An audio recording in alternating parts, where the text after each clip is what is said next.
Hello students, आज हम discuss करेंगे एल्कीन बनाने के मेथड में कॉल्बे इलेक्ट्रोलाइसिस मेथड। और कॉल्बे इलेक्ट्रोलाइसिस मेथड में होता क्या है कि कार्बोक्सिलिक एसिड का सोल्ट लेते हैं जिसको इलेक्ट्रोलाइटिक सेल में इलेक्ट्रोलाइसिस पर एल्केन एज अ प्रोडक्ट बनाते हैं। तो यहाँ पर इलेक्ट्रोलाइसिस पर किस तरह से एल्कीन बनता है वो देखेंगे। तो एक इलेक्ट्रोलाइटिक सेल लेते हैं जिसमें एक कैथोड होता है और एक एनोड होता है। कैथोड हमेशा क्या होता है, नेगेटिव, एनोड क्या होता है, पॉजिटिव।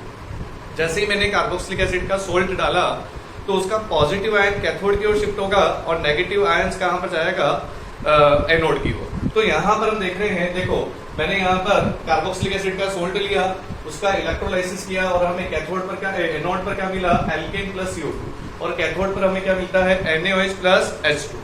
तो यहाँ पर देखो इसको मैकेनिज्म से और क्लियर करते हैं कि एनोड पॉजिटिवली चार्ज होता है तो उसकी तरफ कार्बोक्सिलेट आयन जाएंगे, और कार्बोक्सिलेट आयन एनोड पर जनरली होता है ऑक्सीडेशन। तो कार्बोक्सिलेट आयन क्या करेंगे, अपना इलेक्ट्रॉन डोनेट करके और ऑक्सीडाइज हो जाएंगे, रेडिकल बनाएंगे।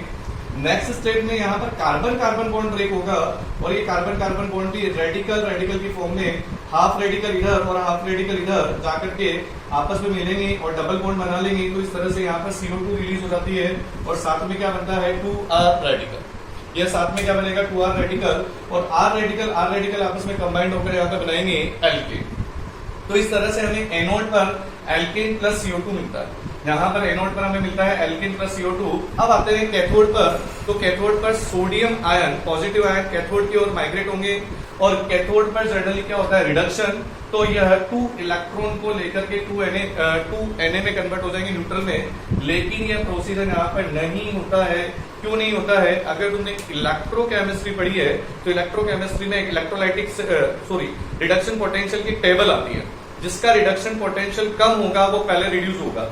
तो यहाँ पर क्या होता है, इसमें इलेक्ट्रोलाइटिक सेल में H प्लस आयन भी होते हैं और Na प्लस आयन भी होते हैं, और H प्लस आयन का रिडक्शन पोटेंशियल कम होता है तो H प्लस आयन पहले 2 इलेक्ट्रॉन को यहाँ पर ले लेंगे और यह 2H रेडिकल में कन्वर्ट होकर के और H रेडिकल आपस में कंबाइंड होकर बनाएंगे H2। तो इस तरह से Na प्लस इलेक्ट्रॉन को न लेकर के उससे पहले H प्लस आयन इलेक्ट्रॉन को ले लेता है और H2 में कन्वर्ट हो जाता है।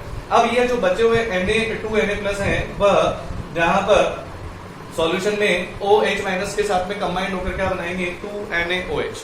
तो इस तरह से हमें कैथोड पर NaOH प्लस H2 मिलता है। अब आता है इसमें 2 या 3 पॉइंट्स के बहुत ही इंपॉर्टेंट है। पहला, हमें एनोड पर कौन कौन सी गैस मिलती है और कैथोड पर हमें कौन सी गैस मिलती है। यह हमारा जो मेजर प्रोडक्ट है एल्केन हम बना रहे हैं, तो एल्केन हमें एनोड पर मिलेगा या कैथोड पर मिलेगा।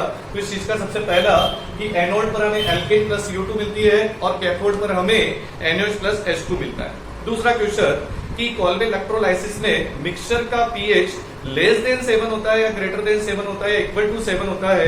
तो यहाँ पर NaOH सॉल्यूशन में मिक्सचर में बनता है, तो इसका मतलब यहाँ पर मिक्सचर का जो pH होगा वो ग्रेटर देन 7 होता है। तीसरा पॉइंट यहाँ पर आता है कि देखो इसमें बाई मॉलिक्यूलर रिएक्शन है, तो हम यहाँ पर CH4 को प्रिपेयर नहीं कर सकते हैं। मतलब CH4 एक कार्बन वाला एल्केन नहीं बना सकते कॉल्बे इलेक्ट्रोलाइसिस मेथड से। तो यहाँ पर CH4 can not be prepared by this method. अब आता है इसका एक छोटा सा एग्जांपल लेता हूं। जैसे मैंने 2 कार्बन वाला एसिड लिया जिसको हम बोलते हैं सोडियम एसीटेट। तो सोडियम एसीटेट का अगर मैं कॉल्बे इलेक्ट्रोलाइसिस करता हूं तो हमें यहाँ पर इथेन एज अ प्रोडक्ट मिलता है। बाकी तो CO2 NaOH प्लस H2 तो मिलता ही है। अगर मैं यहाँ पर सोडियम प्रोपियोनेट लेता हूँ 3 कार्बन वाला, तो हमें यहाँ पर देखो इसमें कुल मिलाकर के कार्बन कार्बन ये वाला बॉन्ड ब्रेक होगा और ये रेडिकल बनेगा। तो यहाँ पर 2 कार्बन वाला इथाइल रेडिकल बना और दूसरे इथाइल रेडिकल के साथ कंबाइंड होकर के क्या बनाएगा, ब्यूटेन। तो सोडियम प्रोपियोनेट के कॉल्बे इलेक्ट्रोलाइसिस पर हमें क्या मिलता है, ब्यूटेन होता है। और यह कॉल्बे इलेक्ट्रोलाइसिस मेथड एक ऐसा मेथड होता है जिससे हम एल्केन, एल्कीन और एल्काइन तीनों बना सकते हैं। स्टार्ट करेंगे कॉल्बे इलेक्ट्रोलाइसिस की एप्लीकेशंस, उसकी एग्जांपल्स इंपॉर्टेंट। देखो सबसे पहले लेता है इंट्रामोलिकुलर कॉल्बे रिएक्शंस। जैसे कि हमने पहले लिया सोडियम एसीटेट से हमें इथेन मिलता है, सोडियम प्रोपेनेट से हमें ब्यूटेन मिलता है।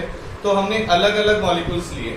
अब 2 कार्बोक्सिलिक एसिड अगर एक ही मॉलिक्यूल के अंदर प्रेजेंट है तो इसको बोलते हैं हम, देखो सोडियम सक्सीनेट, और इसका कॉल्बे इलेक्ट्रोलाइसिस करते हैं तो कार्बन कार्बन बॉन्ड ब्रेक होगा और यहाँ पर ये रेडिकल, इसी तरह इसमें भी कार्बन कार्बन बॉन्ड ब्रेक होगा, ये रेडिकल और रेडिकल आपस में कंबाइन होकर के क्या बनाएंगे यहाँ पर, एथीन।